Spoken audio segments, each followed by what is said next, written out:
Hello everyone, I'm here with Joe Hamblen and we are having a great time here on this 10th time of being at the Juggalo Gathering, and I just wanted to have a moment with Joe, let him share a little bit about his story and how all this came to be about this outreach that he's been doing now 10 times.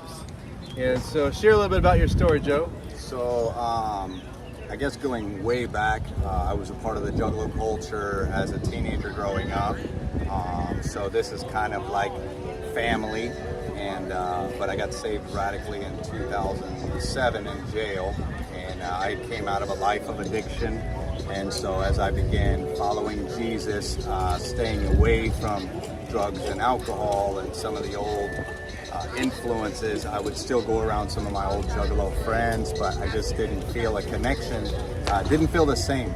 And so I didn't think I would really have anything to do with Juggalos anymore. I kind of was serving in full-time ministry by that point in Florida. And then in 2012, God gave me a vision to reach back out to the Juggalos.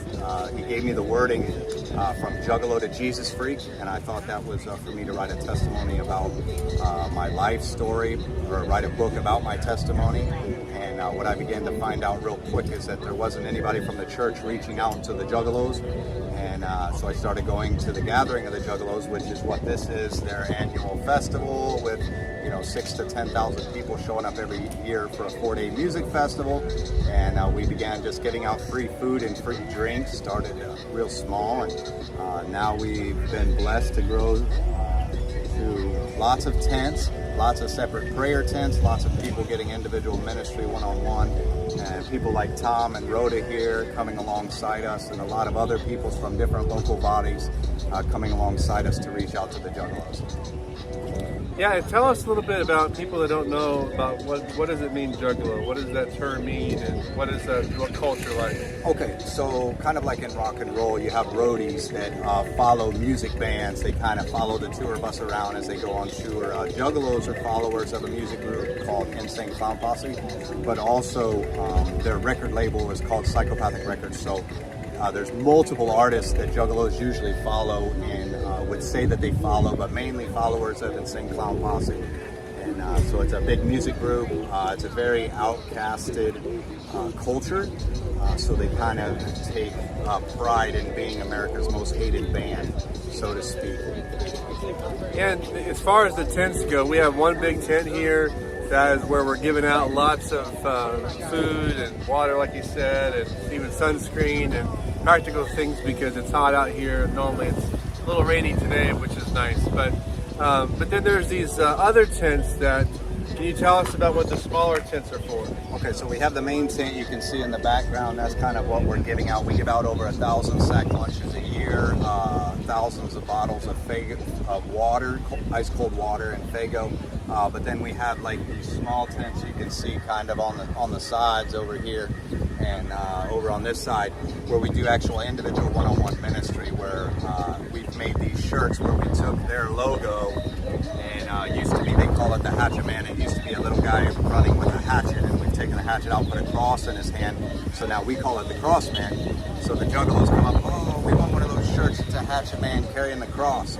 And so in return for a free shirt, we just ask that they sit down and share a little bit about their story with us, and it gives us the opportunity to then minister to them, listen for the voice of the Lord, to see how He wants to speak into their life, and come down and reach them just like God came down to earth with mankind to reach out to us. God shows up to the gathering of the Juggalos to meet the Juggalos in their place of need, right in the moment where they think they're just coming to go all out for their last time before they go to rehab, like the guy I spoke to yesterday, where they're on the verge of taking their life, and there's just one thing.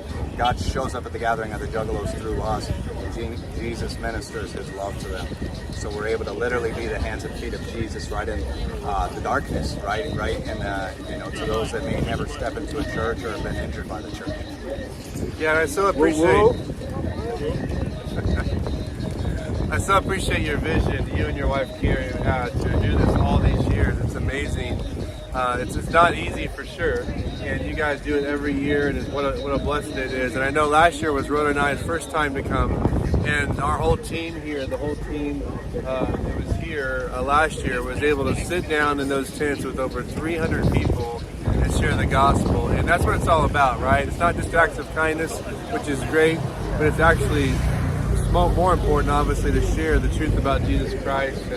And actually, for me as a Christian for a long time, it really helps me also to be sharp, because there's a lot of people here who have a lot of opinions about the world today and a lot of issues, and there's a lot of disconnect between culture today and Christian culture, and it really helps me to see, okay, what kind of answers do I need to have in my own self to answer the questions of this culture. And so if you think about it, pray for this culture, pray for people that are away from God. A lot of them just have a lot of questions about a lot of things, and they need Christians that have a loving heart to reach them and connect with them. And Joe, that's you and your wife so much. So thank you for your ministry and what you guys do. We so appreciate you guys. Appreciate you guys serving with us. Hey, have a great day. And if you are far from God, if you are disconnected in any way, just know that if you're listening right now or watching, man, we're praying for you too. God has a plan and purpose for your life.